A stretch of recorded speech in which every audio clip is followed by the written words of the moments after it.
Hello, good morning all of you. My name is Ram Bahadur Kanaujia और आज हम शुरू करेंगे sexual reproduction in flowering plant. तो देखते हैं, चैप्टर का नाम है सेक्सुअल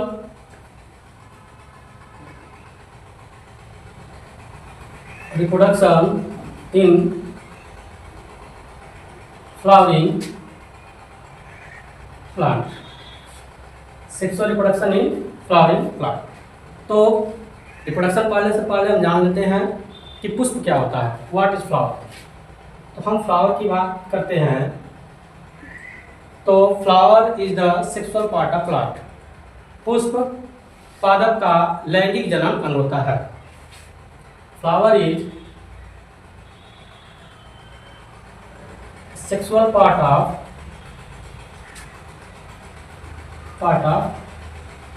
प्लांट। लैंगिक जनन भाग होता है, लैंगिक जनन अंग होता है। इसे दूसरे तरह से भी मॉडिफाइड परिभाषित कर सकते हैं। Flower is modified shoot. पुष्प रूपांतरित प्ररो होता है। अब देखते हैं पुष्प के भाग या स्ट्रक्चर ऑफ फ्लावर।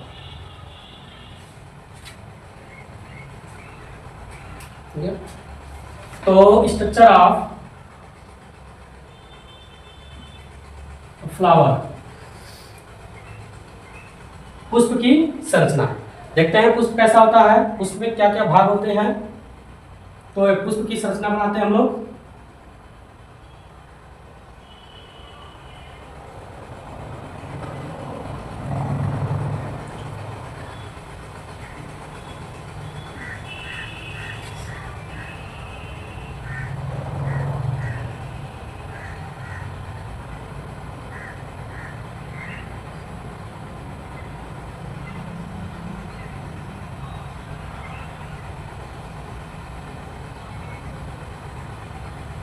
तो पुष्प का स्ट्रक्चर है यह।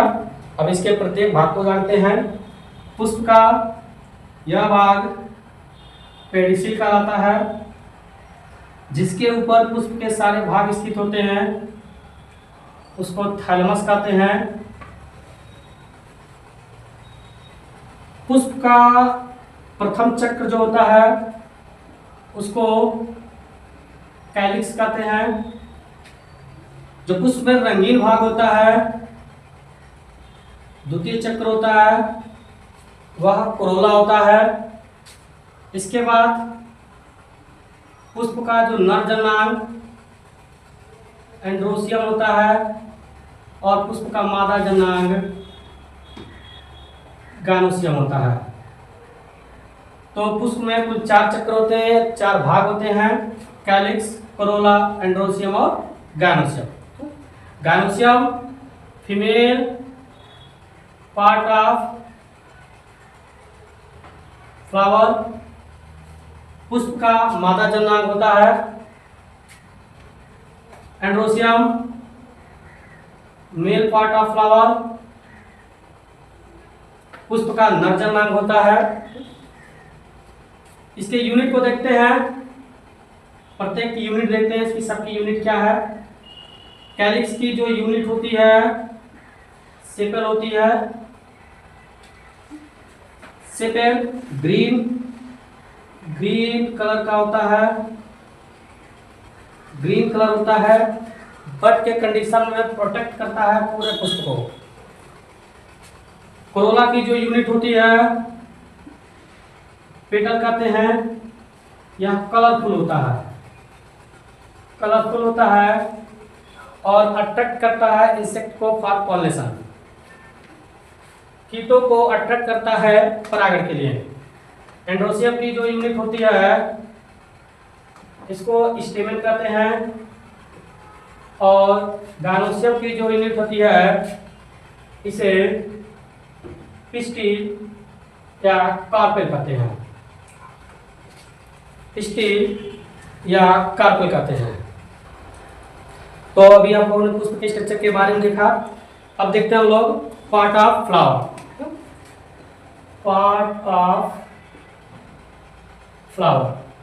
तो स्ट्रक्चर में आप देखें हैं सबसे बाहर की ओर होता है कैलिक्स, जिसकी जो यूनिट होती है,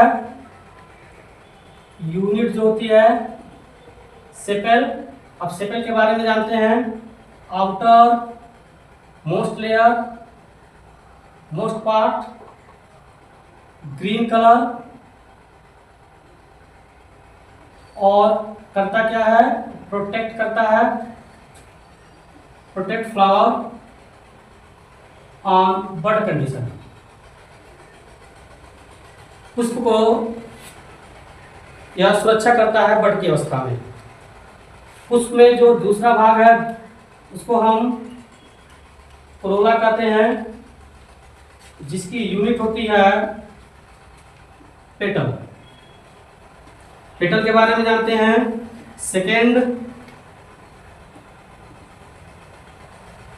लेयर, सेकेंड पार्ट होता है पुष्प का, ग्रीन कलरफुल होता है और यह अट्रैक्ट करता है कीट को पॉलिनेशन के लिए। Attract insect for pollination. अब इसके हम तीसरे पार्ट की बात करते हैं। इसका जो तीसरा भाग होता है वो होता है एंड्रोसियम, जिसकी यूनिट होती है स्टेमन। स्टेमन क्या है, मेल पार्ट ऑफ फ्लावर। इसके स्ट्रक्चर को देखते हैं, स्टेमन किससे किससे मिलकर बना होता है। स्ट्रक्चर ऑफ स्टेमन की संरचना को देखते हैं, तो हम देखते हैं स्टेमन दो भागों से मिलकर बना होता है।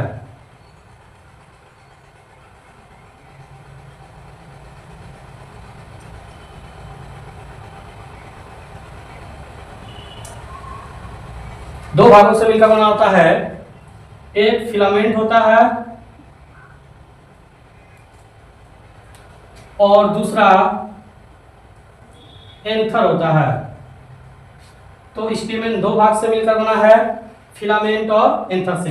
एंथर को और नाम से भी जानते हैं, हम इसको पॉलन सैक भी कर सकते हैं, इसे माइक्रोस्पोरेंजिया भी कर सकते हैं। अब इस पॉलन सैक के अंदर या एंथर के अंदर स्पोरेंजिया होता है। तो हम नॉर्मली जब एंथर को देखते हैं तो एंथर बाइलोब्ड होता है। बाइलोब, इसमें देखिए दो लोब हैं, एक यहां पर लोब बन रहा है और एक यहां पर लोब बन रहा है। तो एंथर कैसा होता है, बाइलोब्ड, और एक लोब में दो स्पोरेंजिया होते हैं, इसलिए एंथर टेट्रास्पोरेंजिएट होता है।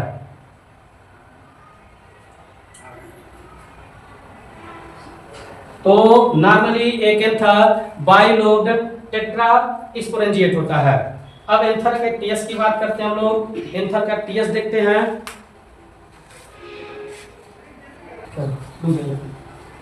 एंथर का टीएस देखें ना, तो हम देखते हैं TS of anther. TS of anther, anther के अल्पस्ट कार्ड की संरचना। तो इसमें क्या क्या होता है थोड़ा देखते हैं हम लोग।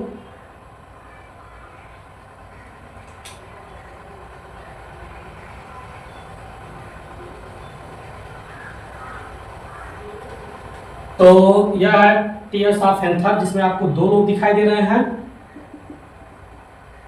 ऊपर का लोब और नीचे का लोब। इसमें टीएस को जब देखते हैं तो इसमें सबसे बाहर की ओर हमें दिखाई जो देता है उसको कहते हैं एपिडर्मिस। पूरा कवर कर लेते हैं,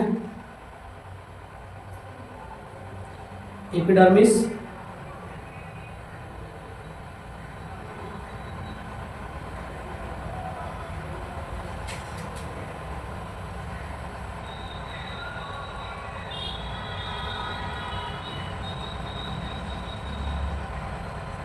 एपिडर्मिस के ठीक नीचे एंडोथीसियम स्थित होता है।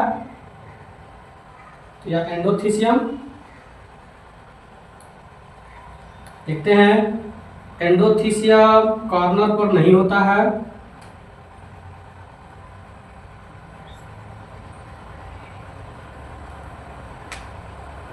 एंडोथीसियम अल्फा सेलुलोज का बना होता है, जो डिसेंस में मदद करता है इसके।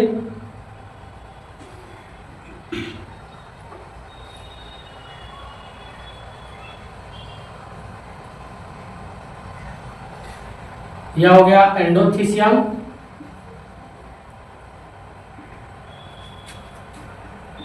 अल्फा सेलुलोज का बना होता है। देख रहे हैं कॉर्नर पर एंडोथीसियम यहाँ पर अनुपस्थित है। जहां पर एंडोथीसियम अनुपस्थित होता है उस भाग को हम स्टोमियम कहते हैं। तो स्टोमियम हो गया। एंडोथीसियम के ठीक नीचे मिडिल लेयर होता है, 1 से 3 स्तर का।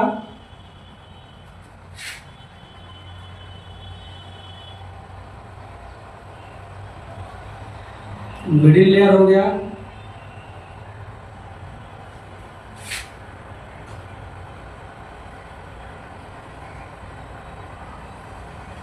ऐसे समय रहेगा। मिडिल लेयर के ठीक नीचे एक लेयर होता है, मोस्ट इंपॉर्टेंट लेयर, बहुत महत्वपूर्ण है, जिसका नाम है टेपिटम। क्या होगा? Middle layer. और मिडिल लेयर के ठीक नीचे क्या होता है? टेपिटम होता है। टेपिटम क्या होगा? टेपिटम। टेपिटम क्या करता है? प्रोवाइड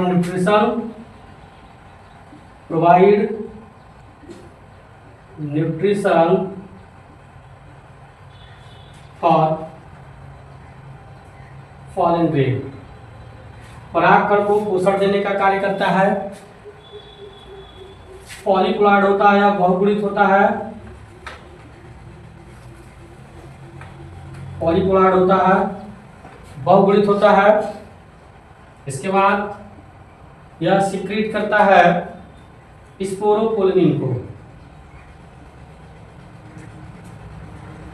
स्पोरोपोलिन को क्या करता है? सिक्रीट करता है, निकालता है। स्पोरोपोलिन क्या बनाता है? यह बनाता है outer layer of pollen grain. Outer layer of pollen grain को बनाता है। और पॉलन ग्रेन का जो आउटर लेयर है क्या है? एक्जाइल। तो एक्जाइल को कौन बनाता है? स्पोरोपोलिन बनाता है। टेपिटम के ठीक अंदर माइक्रोस्पोर मदर सेल होता है।